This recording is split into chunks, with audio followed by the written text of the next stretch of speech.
Arriving in Barrackstadt is an amazing experience. I've never seen such a station. You came by train? Yes, in a kind of clockwork train with a spring mechanism that winds down regularly. You mean you drive a train? Young ladies of today never cease to amaze me. Oh, no, I'm not the engineer. The train's engineer is actually an automaton. I am sorry, all this probably sounds very strange. A clockwork train, driven by an automaton. I once knew a man long ago who could have invented such a train.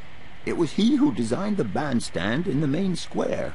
To think that he was even capable of creating such a gadget. He was astounding, a true genius. But oddly, at the same time, he was also almost a child. Hans! It was as if his mental and physical evolution had definitively halted at the age of 10. Can you believe that? Yes. I think I can believe that. At least I'm beginning to.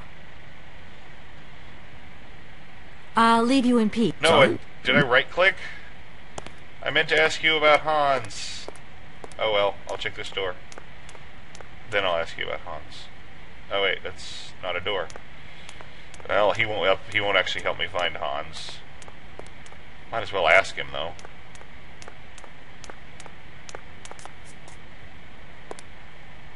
Do excuse me, Professor. Professor, sorry to disturb you again. What is it you want to know, miss? To tell you the truth, I'm looking for Mr. Hans Vorarlberg. He's the sole heir of a very unusual factory. My company is in charge of negotiations for the takeover of this factory. At last word, he was living in Syberia. Spelled with an I. So, as soon as my train is ready, I'll be continuing my journey eastwards. Syberia. Syberia. But what was it you said again? Hans Said Vorarlberg. You mentioned a name. The person you are looking for. Oh, he's right behind this door. Vorarlberg. You should have mentioned it sooner. Hans Come on. No. Vorarlberg. Do you know him? Hans Vorarlberg. How could I forget him? Such an extraordinary fellow. So inventive. We shared a passion for mammoths, you know, and we bonded over this passion. Kinky. Without it, I confess, I would have had little to do with an odd, ageless retard like Hans. At the time, we were both students. Well, sort of. Put it this way. Hans had special permission to attend paleontology lectures. You see, he didn't really have the necessary qualifications. In exchange, Hans did a few odd jobs around the university. Well, Your good to Hans know. Vorarlberg sounds uncannily like the one I'm looking for. I'm not sure, my dear. Hans was above all questions of money and business. Just to imagine him running a factory, perish the thought. Can you tell me a little bit more about him? He was always a mystery to me.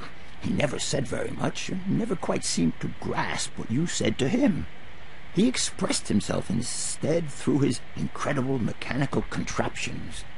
His inventions, I admit, have been much appreciated by the university. The few times we really did talk, it was about his strange interest for mammoths and a doll. Some sort of doll that obsessed him. A doll, you say? A mammoth doll. Yes, he kept talking about it. One day he described it to me. A sort of children's toy. A miniature mammoth mounted by a mount. It appears Mount? he found it in a cave not far from his home. The event all sounds very dramatic. His account was slightly confused, but it awoke a great interest in me. What do you mean? To my knowledge, there is only one tribe who made figurines featuring a mount, and that tribe is the Yukols.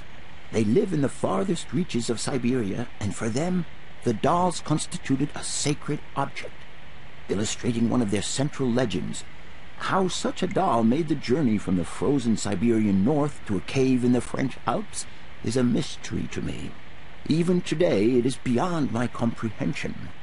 Have you considered that Hans Vorarlberg was maybe making it up? You've seen You said the yourself doll. he You didn't put it seem in the to have all his train. mental facilities intact.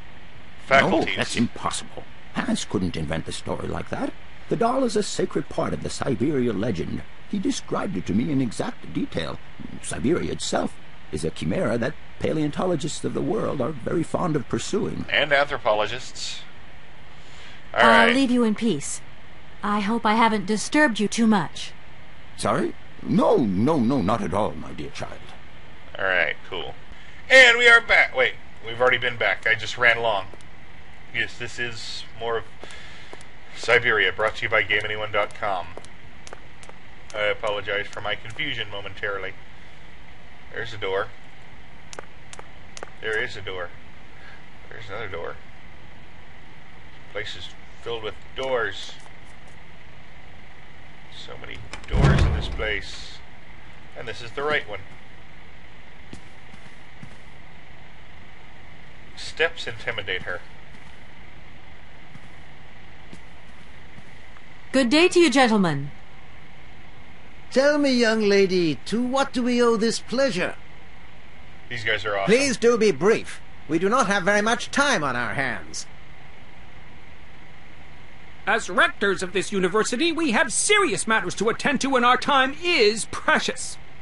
Good for you. Is it lagging I a have lot? heard you wish to meet the owner of the train that is currently in your station. May I know the reason for your summons? We are surprised that your train has not yet left, miss. The situation is most regrettable. It The is rules do lagging clearly badly. state that trains are meant to come and go and not remain stationary at a platform. Bite me. Train should first stop, then subsequently leave. That is the rule. We agree then, dear colleagues, that what we're dealing with is deviant behavior. This matter really is cause for concern.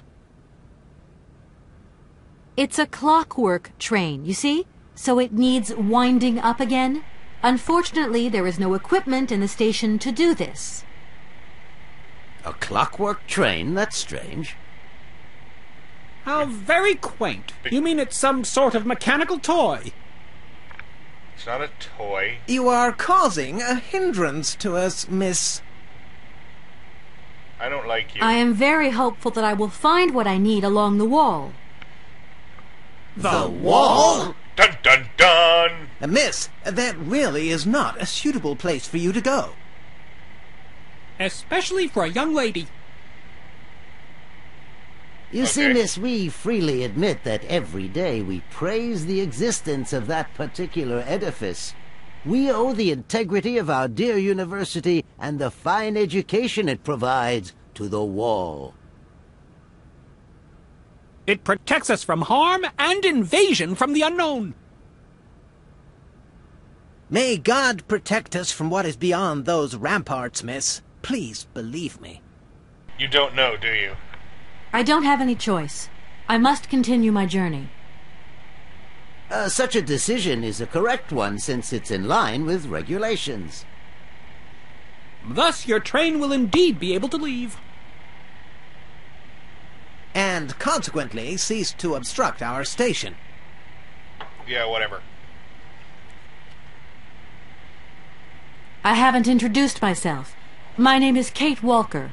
We don't care! Walker, haven't we already had a Miss Walker? Ethnology Masters, September 1953, if my memory serves me correctly. Perfectly well, my dear colleague.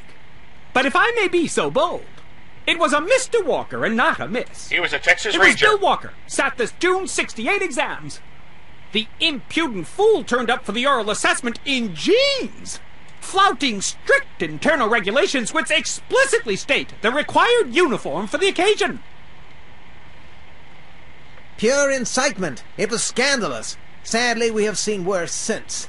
Young people lack all respect of traditional values. Oh, great. Old people talk. Tradition, young lady. One must always uphold tradition. Okay. You see, I didn't actually intend to stop here. It sucks here. But the springs of my train gave up, you see? No, not really. You mean to say you're not a student? You have arrived a little late in the term, miss. Enrollment for this year has already terminated.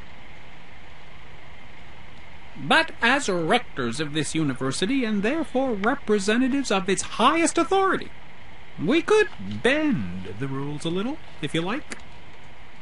Are you asking for a bribe? You don't understand. I'm a lawyer from New York, or rather Valladolid more precisely. My client wants to buy out an old mechanical toy factory, but its heir isn't actually dead and is living somewhere in Syberia. I've got to get to him to sign the sales contract. You see? Not really. This is a most peculiar tale. A kerfuffle of the highest order. We have an excellent law school, if you should ever change your mind. The heck's a kerfuffle? Can you possibly help me out here? Miss, your insistence is almost verging on indecency. Jeez. We cannot Taylor. constantly be at your disposal. We have many other requests to attend to. Well, you haven't done jack diddly so far. If you don't mind, could you not disturb us all the time? Thank you. Bite me. You know what? How much time have I used? Yeah, we got time for a little more. Does the name Hans Vorarlberg mean anything to you by chance? Perhaps. Ah, one of the brightest, most idealistic intellects to have graced our university. Hans Vorarlberg. I remember speaking to him once. I was still a student at the time. He just stared at me, lost in thought for a while. He scarcely ever said a word. But how can one forget him? Idealistic? I'll grant you that, but bright? Oh, don't go too far. He was completely incapable of passing any exams. All he ever did was to sit in on lessons, and not many of them either. Paleontology, mainly. He had an unhealthy passion for mammoths, which matched the state of his intellect perfectly. That is to say, prehistoric. Jerk. Be nice. Prehistoric? How dare you? A little far-fetched, maybe. But he did have flashes of intellectual brilliance, comprehensible only to high-minded scholars who hold no score by appearances. My dear colleague, your hasty conclusions are somewhat cavalier. My assessment is wholly accurate. The boy was a little odd. You must concur if my father, who was rector of the university at the time, had not shown great indulgence towards him. Hans Vorarlberg would have never attended this establishment. What about the bandstand, then? Is that the work of a deranged mind? Even after all these years, you are still jealous of it. Yes, jealous. My dear colleagues, I beseech you, let's show some decorum. We have a visitor. What do you want with Hans Vorarlberg, miss? Are you a member of his family? Yeah, if that'll work. No, not at all. I'm looking for him to clear up an inheritance matter. Is he still here? What? Here? At the university? No, not at all. He left a long time ago. Yes, a very long time ago. The very year I was nominated to this position, in fact. Almost 50 years ago already. Huh. The poor soul moved on once he learned all he needed to know about mammoths. Interesting. Ah, this establishment was never quite the same after his departure, it must be said. You mean to say it was never as bad? All that oddball brought to this university was his misplaced fantasies. Okay, so one of them hates Hans. Gentlemen, let's try to retain the calm and level-headedness that befits our position. But you three are buffoons. Excuse me. Miss, we find ourselves terribly put out by the presence of your train in our station and by its recurrent immobility. Well, I'm put out by your stupid. Indeed, the situation is very regrettable. Your huge locomotive is very cumbersome. A train should first stop, then subsequently leave. That is the rule. Yeah, whatever. That idea of the station aviary is really very original. It's the pride of our university. One of the specialties taught here is zoology, you see, and more particularly, ornithology. Proper study and instruction should not be limited to books. Observation of living matter is indissociable from theoretical questions. Oh, so true. It contains some very rare specimens that have been brought back from far-away exotic countries, especially for our university, by the world's most intrepid explorers. Do you remember Alexander Valenbois and his peculiar bird? Absolutely. His gift produced some very embarrassing long-term consequences. A poison chalice, indeed. It must be said, the situation could have been much worse, however. Oh,